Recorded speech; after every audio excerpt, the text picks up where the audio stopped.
My fiancée left me for my brother at our engagement party, but she screamed when I unveiled what I'd been hiding.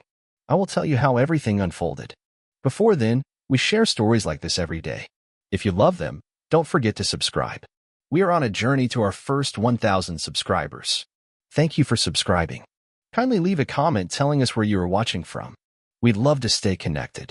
Now let's get into the details of the story. The lights from the Chicago skyline shimmered like diamonds above us, reflecting off the glass panels of the rooftop where our engagement party was in full swing. Jazz music played softly beneath the hum of laughter, clinking glasses, and congratulations. I stood near the bar, sipping an old-fashioned, smiling at guests I barely knew, but happy because Sophie was mine. Or so I thought. She looked radiant in her ivory dress, laughing with my brother Derek near the cake. He was always good at getting attention, tall, charming, reckless, but I didn't mind. He was my brother, and she was my fiancée.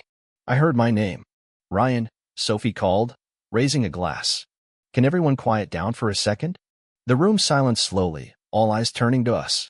I walked toward her, expecting a toast, a sweet moment between future bride and groom. I stood beside her, heart light, smile easy. I have something to say, she said, her voice steady, eyes darting to the crowd. This isn't going to be easy, but it's the truth. I can't marry you, Ryan. There was a stunned pause. A laugh escaped someone in the back, thinking it a joke. My smile twitched. What? She looked up at me, apologetic. Maybe, but I noticed the way her hand slipped into Derek's. I'm in love with Derek, she said. I'm sorry. I didn't plan this, but it's real. Silence fell like a thunderclap. Someone dropped a champagne glass. My mother gasped. My father looked between me and Derek, confused. I just stood there. My jaw clenched, my fists tightened at my sides. Every nerve in my body screamed to react. Yell, cry, storm out. But I didn't. I took a deep breath, turned to the guests, and raised my glass. To love, I said calmly, my voice unwavering. Wherever it may land. Some people chuckled nervously. Others just stared, waiting for the explosion. But there wasn't one. I sipped my drink, set it down, and walked away. I didn't even glance back at them. Outside, the wind bit at my face. I could hear the muffled chaos from the rooftop behind me. Questions, whispers, someone calling my name. But I kept walking. Down the elevator, past the doorman, into the street, where the traffic was indifferent to heartbreak. I pulled my phone from my pocket and opened the photo of Sophie and Derek on the pier last month. The one I hadn't shown anyone. The one where their hands brushed a little too long. I had known. I'd known for weeks. The late-night texts, the inside jokes, the way she flinched when I walked into a room with Derek. I found the emails first, then the hotel receipt, then the voicemail she didn't mean to leave. And I had planned this moment carefully down to the venue, the guest list, the photographer, everything. I wanted them to do it in the open, to reveal their betrayal under the stars, where everyone could see them for what they were. They thought they were surprising me. They had no idea they were right on cue. I walked to the bridge near Wacker Drive, overlooking the river, watching the reflection of the city lights ripple across the dark water. I let the silence take over. The wind whistled, a siren wailed in the distance, and I exhaled the last of the illusion. This wasn't pain. It was ignition. Back in my apartment, I poured a drink and opened my laptop. A file sat on the desktop. Insurance. Inside were documents, emails, recordings. Everything I'd compiled since the moment I suspected. I'd given them the benefit of the doubt for too long.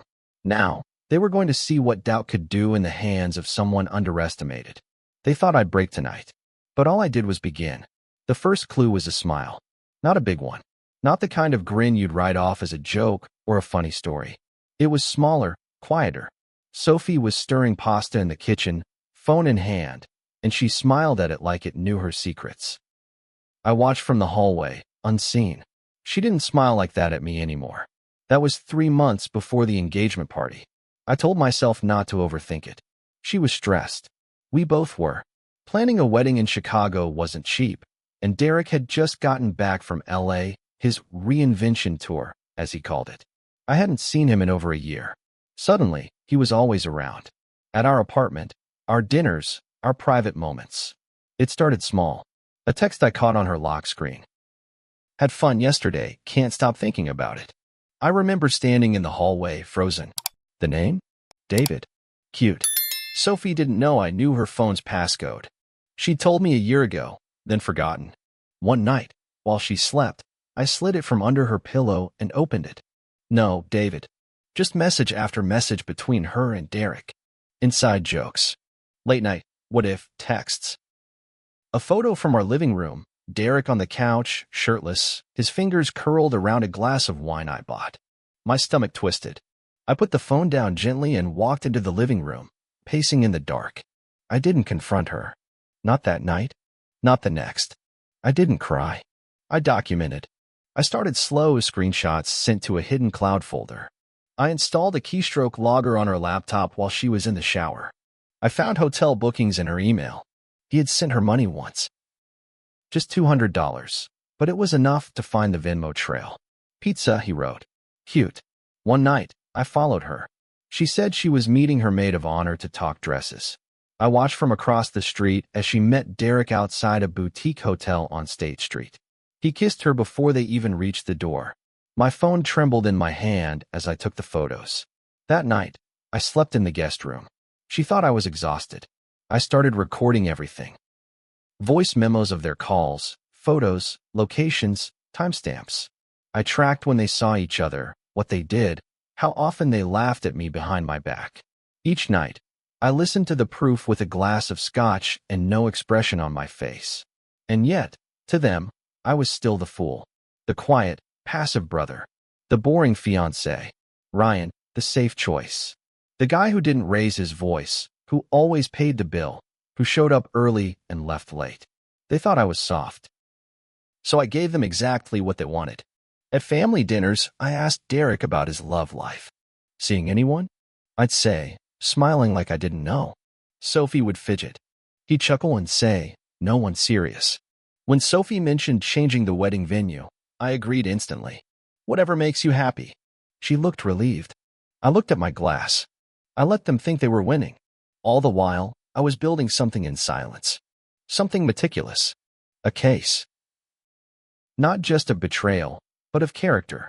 Financial records. Voice recordings. Evidence of fraud in Derek's business.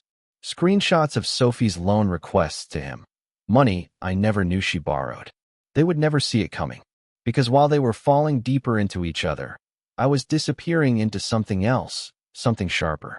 Revenge wasn't rage. It was patience dressed as politeness. I still remember the night I decided to let it all happen publicly.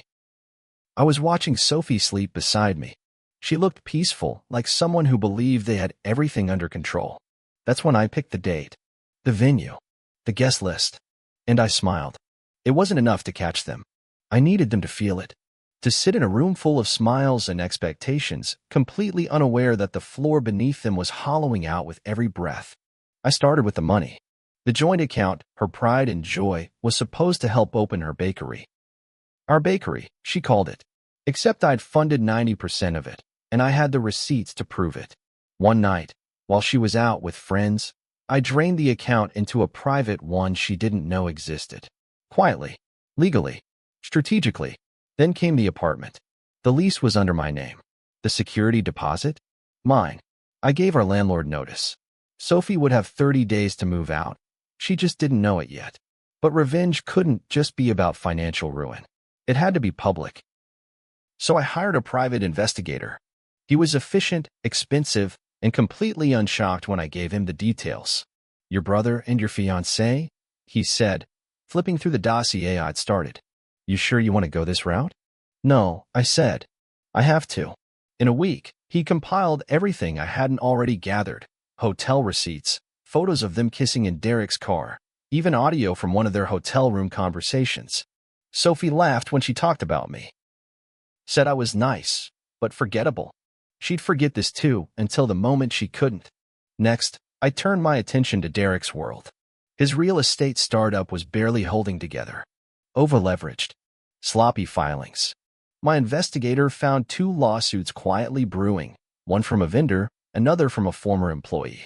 All it took was a few well-placed calls, made under an alias, to concerned investors. I simply suggested they look into the firm's books. The dominoes began to tilt. But I wanted more than their world falling apart behind the scenes. I wanted to watch it collapse. So I sent out invitations, sleek, expensive-looking cards with gold embossed lettering.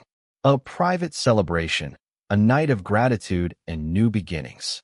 Hosted at the same rooftop venue where they'd humiliated me. The irony was delicious. I used a third-party event company to send them. The invites went to close friends, family, and mutual connections.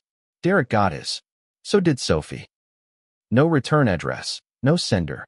Just a note at the bottom, dressed to impress. This is a night you'll never forget. They wouldn't question it. People loved free champagne and mystery. Meanwhile, Sophie was giddy again, distracted by Derek, her new future. She'd stopped asking about the bakery funds. Probably assumed the loan was delayed. Derek, for his part, had no clue his investors were sniffing around. He was still posing in photos with rented cars and fake smiles. Every piece of the puzzle was moving, just like I planned. I checked the guest list again that night. Everything was perfect.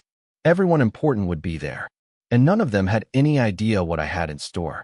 I stood by the window of my new apartment, one Sophie never saw, watching the Chicago skyline light up like a lie in full bloom. They thought I was the fool, the pushover, the boring guy who got lucky with a pretty girl. But I wasn't lucky. I was patient.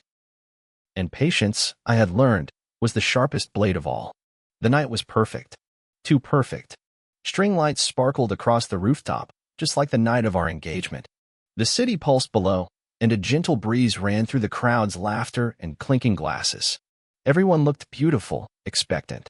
But none of them knew what they were really here for. Sophie arrived in a silk dress, white, ironically. Derek followed behind, cocky and smug, the same grin he wore when he stole what wasn't his. I stood by the bar for a while, watching them work the room. Sophie was glowing, drinking in attention like wine. Derek shook hands, slapped backs. It was like watching actors audition for a part I'd already cast and sentenced. Once everyone had a drink in hand, I made my way to the small stage set up by the DJ booth. I tapped the microphone. The room hushed. "Thanks for coming," I began, voice steady. "I invited you all here tonight to celebrate two things, truth and freedom." A few polite chuckles. Sophie tilted her head. Derek raised his glass. I nodded toward the AV tech I'd hired. The screen behind me lit up. The first slide appeared, a grainy photo of Sophie and Derek outside a hotel. Then another, inside his car, kissing. The crowd murmured. Someone dropped a drink. "Let's take a little trip down memory lane," I said. The next few minutes were a slow burn. Screenshots of their messages. Audio of Sophie saying I was just a soft placeholder while she figured things out. A video, Derek bragging to a friend about how easy it was to take everything from me. Sophie was frozen. Derek started moving toward the stage. "Sit down," I said, voice sharper now. He stopped. Sophie found her voice then. "Ryan, what is this? What are you doing?" "Something overdue," I said. "Finishing the story you started." More images, receipts, call logs. A shot of the bakery. Doors shuttered. The screen cut to a video I recorded just days before. Me speaking directly to the bank manager, officially pulling the funding. Then a letter addressed to Sophie. Notice of business loan default. The final slide was simple. Her credit score. Crushed. Sophie's face went white. She lunged for the screen, trying to unplug the cord. It was too late. Everyone had seen it. And the silence? Deafening. She screamed then. Not just out of embarrassment, but panic. Pure, raw panic. She wasn't crying for me. She was crying for the life she thought she was building on my back. Derek didn't speak. He just walked out, jaw clenched, fists tight. Maybe he realized then that the investors I'd warned had already begun pulling out of his company. Or maybe he just couldn't handle the mirror I'd held up. As the crowd began to stir, a few whispered to one another, unsure whether to stay or flee. Some watched me with admiration, some with fear, but none could look away. I looked at Sophie one last time. "You wanted to laugh at me," I said. "You wanted me to disappear. But now, I'm the only one standing." Then I dropped the mic. Literally. It thudded on the floor as I walked off the stage, through the stunned crowd, and into the Chicago night, quiet, calm, finished. Almost. I didn't look back when I walked off that rooftop. The wind was colder than I expected for a spring night, but I welcomed it. The streets of Chicago hummed like they always did. Indifferent, alive, moving forward. Just like me. The next morning, I turned in the keys to our old apartment without ceremony. I'd already signed the lease for a penthouse downtown, sleek, minimal mine. No shared spaces, no shared plans. The silence inside was peaceful, not lonely. Within days, I finalized a deal that had been simmering for months. A new tech startup with venture capital behind it, and a board that actually respected what I brought to the table. For the first time in years, I felt sharp again. Focused. Clean. Every now and then, I'd catch whispers about Derek. How his name had become poison in certain rooms. How Sophie's bakery was up for lease. New signage covering the windows. She tried calling me once. Blocked. I didn't need revenge anymore. I'd already had it. What I needed was space to breathe, to build, to live. I met someone a few months later. Not flashy. Not dramatic. We took it slow. Coffee, walks, conversation. She asked about my past once, and I told her the truth without bitterness. She nodded and didn't try to fix me. One night, I stood on my new balcony, drink in hand, watching the city lights flicker. Somewhere out there, Sophie was probably still trying to piece things together. Maybe she still believed I'd show up, apologizing, pleading, but she never understood who I was. She thought I was broken. I was building. She thought I'd beg. I let her scream. And then, I let it go. If you connected with this story and want more like it, about betrayal, quiet revenge, and the kind of healing that doesn't look like victory, subscribe to the channel. I share stories that cut deep and stay with you.